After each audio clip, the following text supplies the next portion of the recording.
Hey, what's up, everybody?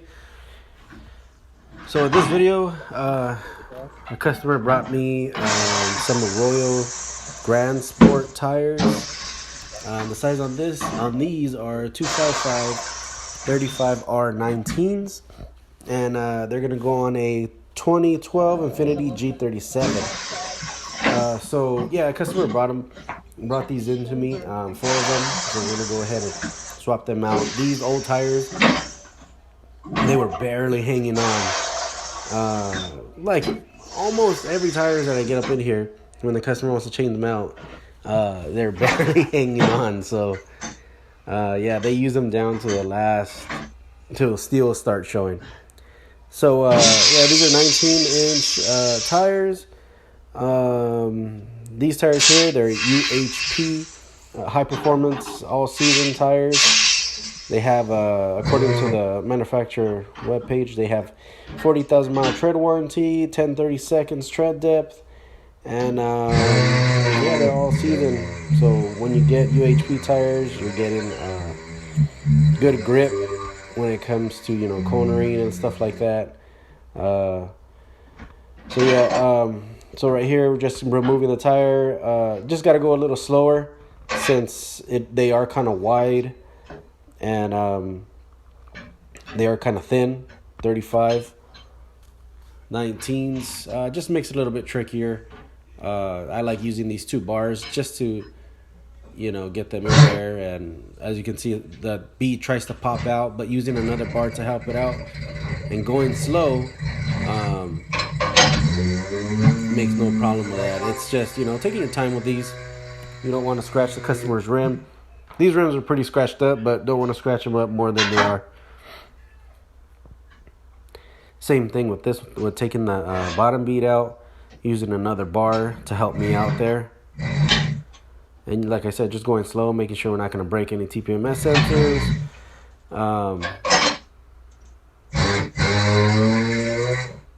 And it pops just right out. Sometimes it is scary, doing low profile tires, especially like this, when they're a little wide and thin. But once you get the hang of it, you really don't think about it. So this has inner and outer sidewalls. You have to mount it a certain way, and just line up the dots. If it has a red dot, line up with the red dot. If it has a yellow, with the yellow. But with the valve, line those dots up with the valve, and then make sure you have inner and outer correctly mounted on there. So the outer part is the part that's going to be facing outside. If you do mount it the opposite way, you're going to get either noise from the tire, or the tire is going to develop irregular wear pretty fast. It's going to just wear out faster. These tires are meant to be mounted a certain way, so let's do it that way to avoid problems. So just doing this slowly, the beads won't pop out, but as long as you push in the bead and the sidewall on one side, it pops right in. Using a good amount of lube helps, and a good lube also. You're going to use like soapy water. Sometimes it's a little rough for this. You want to use a good lube for low profile tires. You don't want to rip the bead.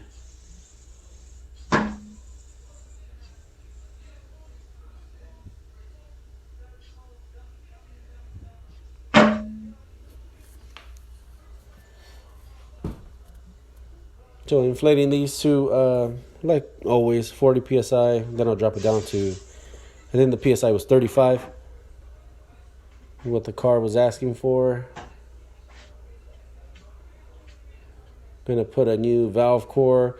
When customers bring in tires they bought somewhere else, I usually give them the option. If they're like rubber valves, I just throw them in there new. I throw in the new rubber valves for free. But when it comes down to the TPMS kits, those are a little bit more pricey. And, I just charge them $5. This customer opted not to.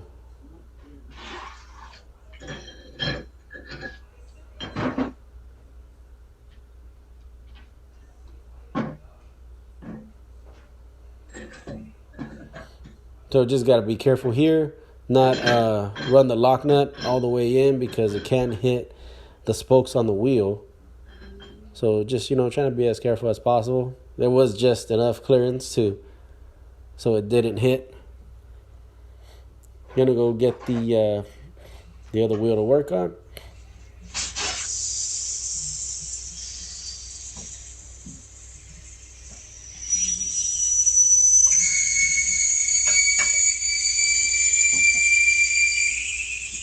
Just taking those center caps off, taking the wheel weights, the sticky weights that are on there.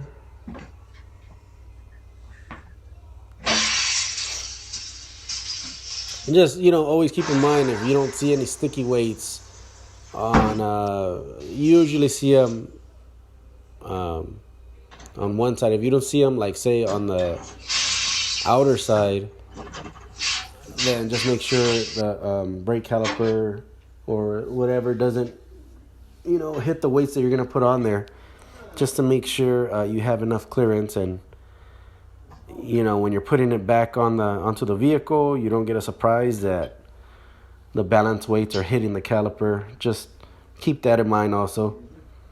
This one had more than enough room, so we were fine with that. But that's just something that you always want to kind of check, keep in mind. If you don't see sticky weights on one part of the wheel. Doing quick work of this one.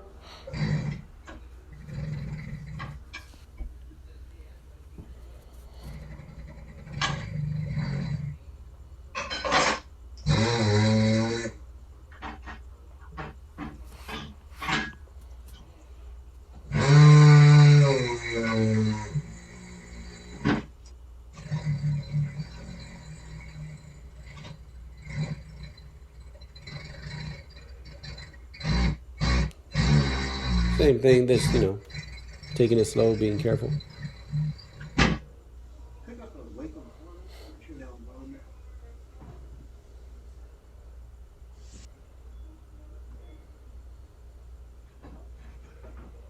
And then these rims, these wheel assemblies balanced out pretty nice. The most I put all together on the inner and outer part of the wheel was probably like around 2.50 ounces.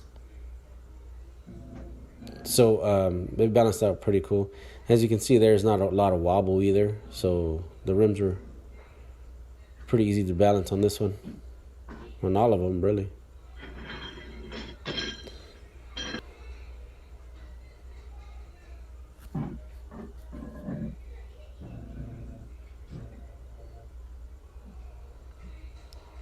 Taking care of the two front ones.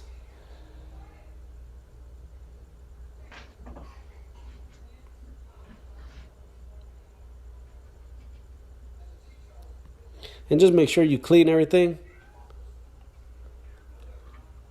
Like let's say the old weights that you take off, make sure you clean all that sticky stuff off of there, because it just sucks when you don't do it. You're trying to do stuff quicker, and you think it's not going to land there where you're going to put the new weights on there, and that's exactly what happens. It lands where you're supposed to put the new weights. It lands right where the old ones are at. So it's better to do that job outside when it's not mounted on the balancer. Just checking there for not too much wobble.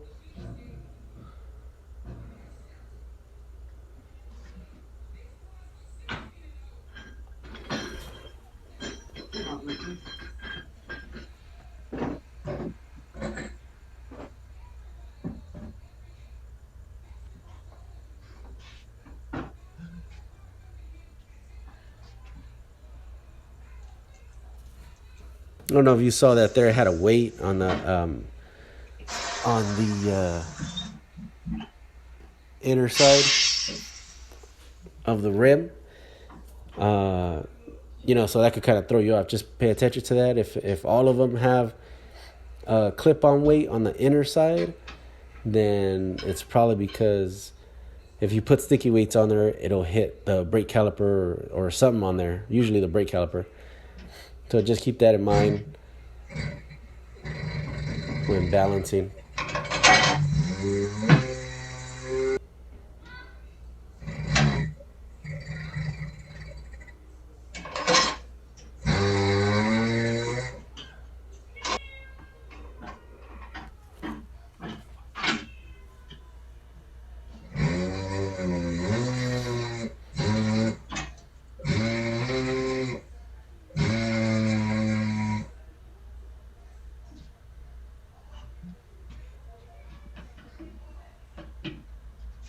And if you don't have that tool there that I'm using, you could just get another tire iron. That'll help you out.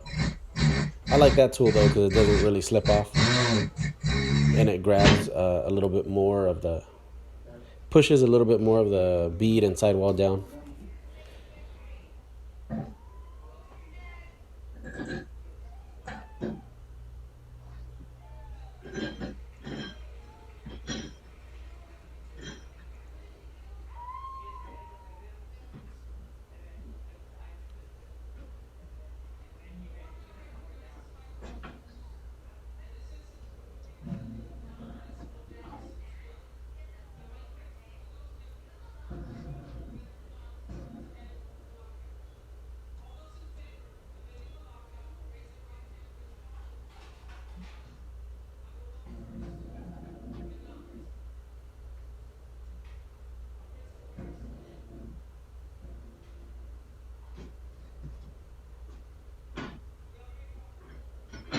They're just holding it there when I'm taking off the lock nut, because if I were just to take the lock nut off like that, the wheel assembly will tilt and it will hit the lock nut itself and probably scratch it. So, just try and do everything to not scratch up the customer's wheels. Just got to take that little bit of extra more time. When breaking the beads on these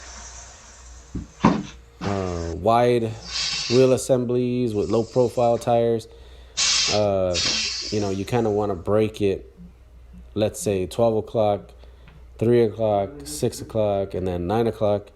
Obviously, when you're at the valve, don't go too far deep in there, but you do kind of want to push it in just a little bit, because these tires do get stuck. Like the bead doesn't pop so easy.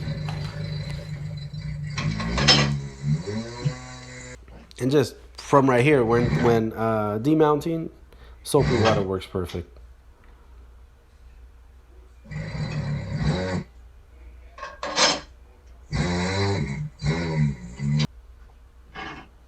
Clean the rim, get the other one on there, lube it up first, get the other one on there.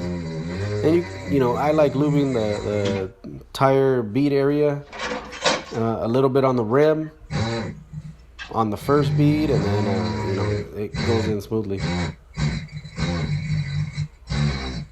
And the beads pop when you're inflating them with air; they pop good. So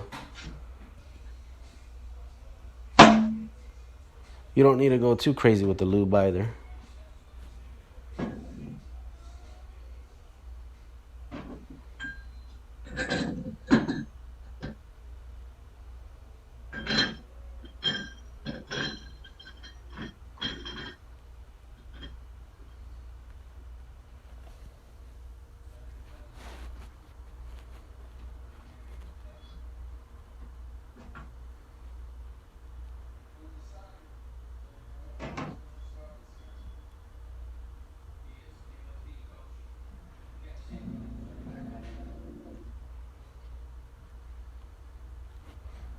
You can see the work area is pretty clean. My son, he sees something on the floor and he picks it up, makes sure everything's pretty pretty clean there. So props to him for sure, keeping that work area clean.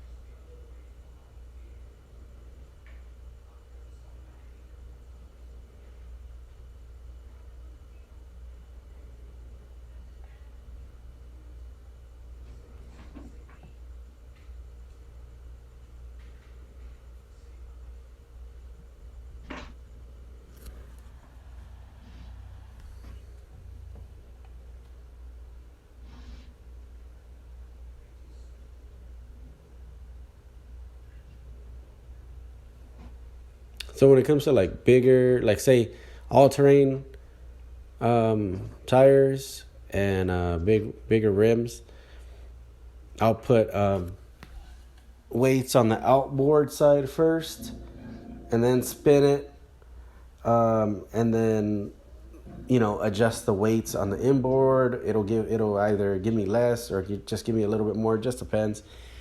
But let's say on these, I've noticed that just putting all weights at one time, the inner and outboard of what the machine asks you, it zeroes out pretty good. So this is it, finished product. This is how they look on the vehicle.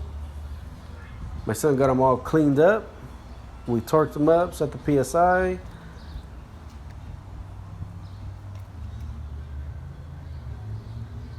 Car sits pretty low, so you can barely see the tread, but there it is.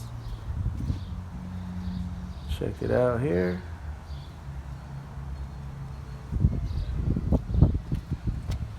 Looks pretty dope. Well, thank you guys for watching this video. See you guys on the next one. Take care.